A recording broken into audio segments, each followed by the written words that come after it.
La grâce de Jésus notre Seigneur, l'amour de Dieu le Père et la communion de l'Esprit Saint soient toujours avec vous. Nous voulons parler en ce moment du désert. Pendant le temps de carême, nous devons nous laisser guider par l'Esprit Saint pour accompagner Jésus au désert et mettre nos pas sur les pas du Christ. Et ceci peut aussi s'accompagner d'une sécheresse spirituelle. Le désert, c'est un lieu aride qui pousse au dépouillement. Il n'est pas obligé d'être physique.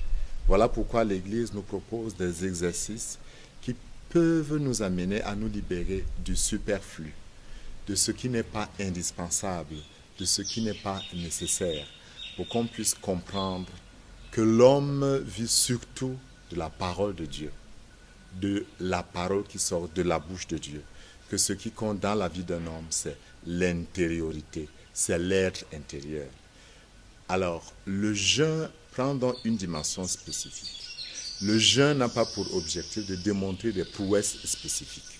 Le jeûne a pour objectif de nous montrer que se privant de nourriture, se privant de boissons, se privant de cigarettes, s'abstinant de ce qui n'est pas indispensable dans ma vie, je peux continuer à être heureux.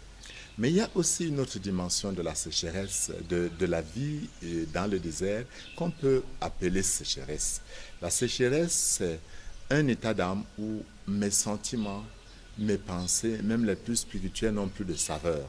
Ça peut venir d'une maladie, ça peut venir du fait que je n'ai pas des racines, donc peut-être une vie dévolue, une vie désordonnée, mais ça peut aussi ne pas avoir de cause humaine.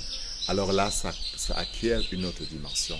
C'est que Jésus voudrait que je devienne le grain de blé tombé en terre. Et s'il ne s'abandonne pas, s'il ne meurt pas, ne porte pas de fruits. C'est le moment de la foi pure. Cette foi qui ne s'appuie pas sur ce que les sens voient, ce que le cœur ressent de joyeux, mais qui demeure une conviction certaine.